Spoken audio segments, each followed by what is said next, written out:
Bonsoir et bienvenue dans cette étude des promesses de Dieu, où nous allons explorer ensemble les richesses de la parole de Dieu. Ce soir, avant de terminer la journée, nous allons nous concentrer sur une promesse qui nous rappelle la générosité de Dieu envers nous. Le thème principal que nous allons étudier aujourd'hui est centré sur la promesse « Je donne mon esprit sans limite ». Cette promesse nous parle de la disponibilité de Dieu à nous donner son esprit pour nous aider dans notre vie quotidienne. Avant de plonger dans cette étude, prenons un moment pour réfléchir à notre vie. Nous avons souvent l'impression d'être dépassés par les événements, les responsabilités et les émotions qui nous submergent. Nous nous sentons faibles et insuffisants pour faire face à toutes ces choses. C'est là que la promesse de Dieu nous apporte du réconfort et des réponses. Lorsque nous sommes faibles, Dieu nous donne sa force. Lorsque nous sommes perdus, Dieu nous donne sa direction. C'est ce que nous lisons en Joël 2, 28, 29, où il est écrit « Et il arrivera par la suite que je répandrai mon esprit sur toute chair, et vos fils et vos filles prophétiseront, vos anciens rêveront des rêves, vos jeunes gens verront des visions. » Ce soir, avant d'aller se coucher, nous devons nous rappeler que nous ne sommes pas seuls dans nos luttes. Dieu est avec nous et il nous donne son esprit pour nous aider à surmonter les obstacles. La promesse de Dieu nous rappelle que son esprit est disponible pour nous sans limite.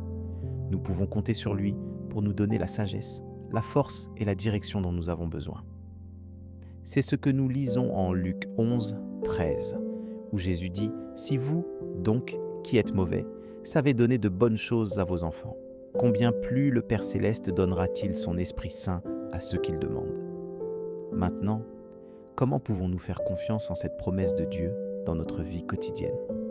Nous devons apprendre à demander et à recevoir l'Esprit de Dieu. Nous devons être conscients de notre faiblesse et de notre besoin de Dieu. Nous devons être ouverts à recevoir son Esprit et à le laisser agir en nous. C'est ce que nous lisons en Éphésiens 3 à 16, où l'apôtre Paul écrit « Je prie que, conformément à la richesse de sa gloire, il vous donne de être fortifiés avec puissance par son esprit dans l'homme intérieur. » Avant de terminer cette étude, prenons un moment pour prier et demander à Dieu de nous aider à mettre en pratique cette promesse dans notre vie. Puisque nous sommes arrivés à la fin de la journée, demandons-lui de nous pardonner pour les erreurs que nous avons commises et de nous donner le repos et la paix pour cette nuit. Demandons-lui également de nous aider à mettre en pratique la promesse de son esprit dans notre vie quotidienne. Puisque la Bible nous dit en Proverbe 3, 24 que quand tu te couches, il ne te fera pas peur, car tu te coucheras et ton sommeil sera doux. Alors, prions ensemble et demandons à Dieu de nous aider à vivre selon sa promesse. Nous prions pour que la journée qui vient de s'écouler ait été bénie de Dieu et que nous ayons pu glorifier son nom dans tout ce que nous avons fait.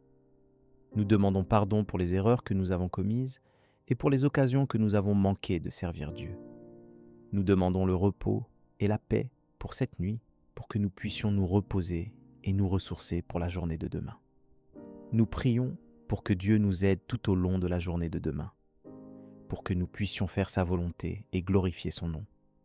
Nous prions pour que son esprit nous guide et nous donne la force et la sagesse dont nous avons besoin. Nous remercions Dieu pour sa promesse et pour son amour infini pour nous.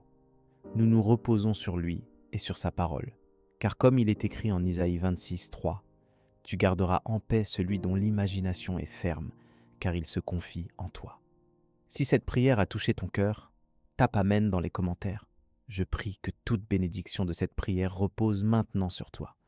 Si tu as besoin d'une prière particulière, n'hésite pas à nous le dire dans les commentaires. Nous serons honorés de prier pour toi. Nous te donnons rendez-vous demain à 7h pour l'étude du psaume du jour.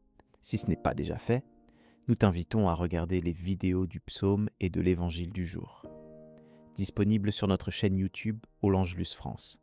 Que la grâce et la paix de notre Seigneur Jésus-Christ soient avec toi. Amen.